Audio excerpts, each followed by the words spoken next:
Christmas is coming, so today I'm sharing my 2024 crafty wish list, including my favorite new purchases this year, as well as some of my old favorites. The first item is layering stencils, which is really more of a category, although I do have specific favorites.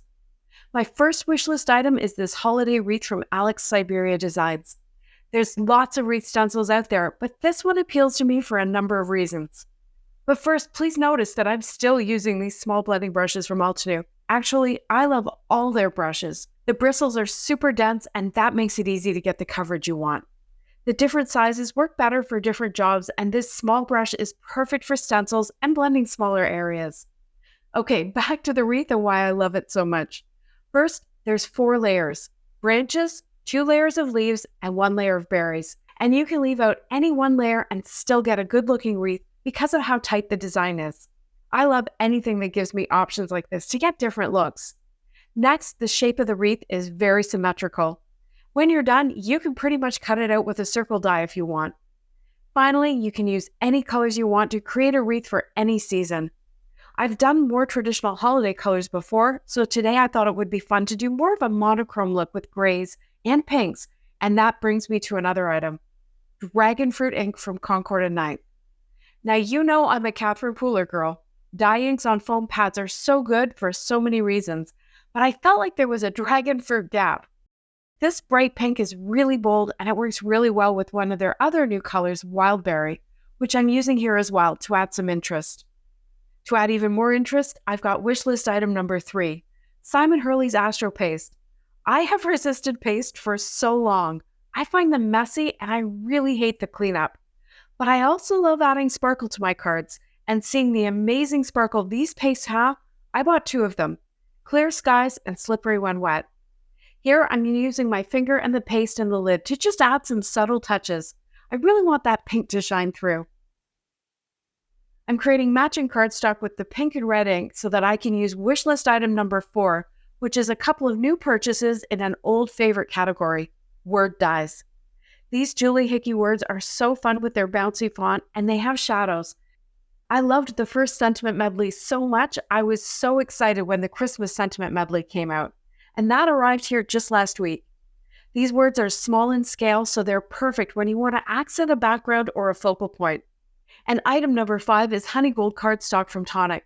This is more matte than most of the matte golds I've seen, more of a satin, and it adds a really pretty glow wherever you use it. To finish this card, I pressed the edges of my white panel into the blackjack ink to get some definition.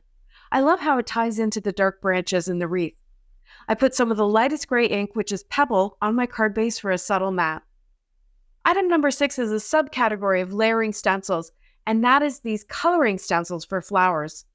This is the sunflower cluster from Waffle Flower, and when I used it a while ago for the first time, that's when I realized that there was a matching die that I hadn't ordered that really adds a lot of details, especially to the leaves.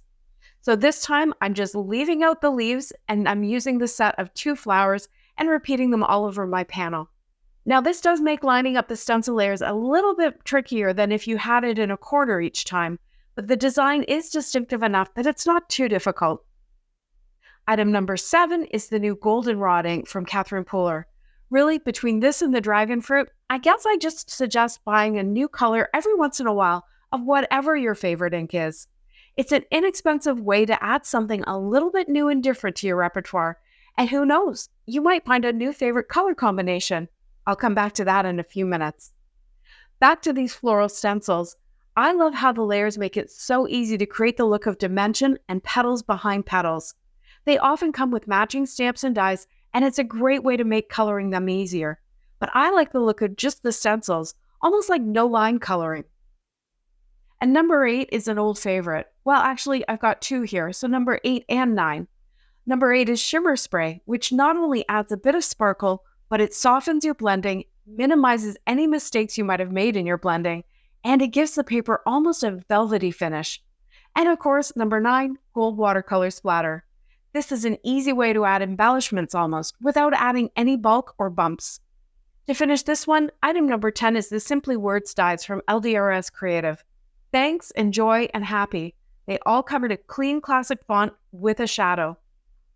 I left my sunflower panel at 4¼ by 4¼ inches to maximize the design, but I did cut a narrow frame out to add a little definition. I have a couple more of these flower layering stencils that I love, the Altenew Sulfur Cosmos flower set and the Ton Cosmos set.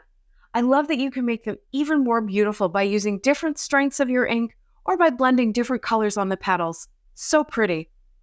But one thing that came with the Altenew set that I haven't seen many people working with was a 5th layer stencil, this pretty background. Honestly, I think it's a little too busy to be a background for the flowers, but there's no reason why it can't work on its own. To add different colors in different areas, I used the Altenew micro brushes. These ones are new this year and they have a flat edge to the bristles, which I like better than the older slanted ones.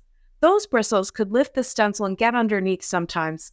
And I'm using another new color from Concord and 9, Rainforest, which is just on the blue side of a deep forest green, plus Avocado and then On the Lake, which is one of Catherine's newer blues. These 3 colors work so well together. I've used them quite a bit recently. One of the reasons I chose Concord and 9 ink when I was adding to my collection is because it's a similar formula to Catherine Pooler's ink. Dye ink on a foam pad, and they play really well with the CP inks, as you can see. Now this is a pretty combination on its own, and perfect for masculine cards, but if you add some pops of samba, all of a sudden it's a festive combination. I made my own red cardstock to create my own embellishments, which is easy to do with wishlist item number 11. A die like this one from Gina K, or like my old faithful signature polka dots cover plate, which works best when you want all your dots to be the same size. Trimmed this one with a circle die and I pulled out number 12, which is a frame die from LDRS Creative, to add just a little bit more definition. It's not necessary, but I do like it. And I have a number of ideas of other ways to use this die. Another area I've been diving deeper into this year is embossing folders, and I decided to use item number 13, this Concord and 9 Charming folder, since it has a similar feel to the stenciled pattern. I keep a sample in the envelope with my embossing folder. In this case, it happened to remind me that I can choose whether I want to use the emboss side or the deboss side, and that dictates how I put my cardstock into the folder. For this card, I chose the deboss side.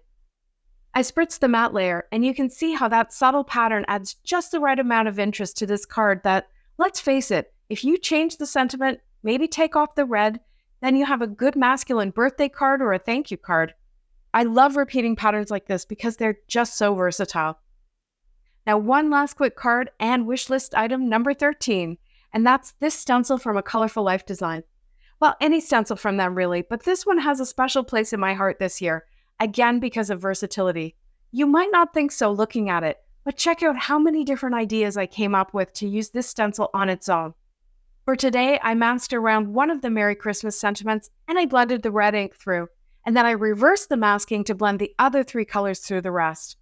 For a different look, I gave this one a red matte, and my gold splatter is playing the role of flat embellishments. Easy for postage, but still super festive and happy. What are you wishing for? Let me know in the comments below so I know what to add to my list. Thanks so much for watching. See you next time.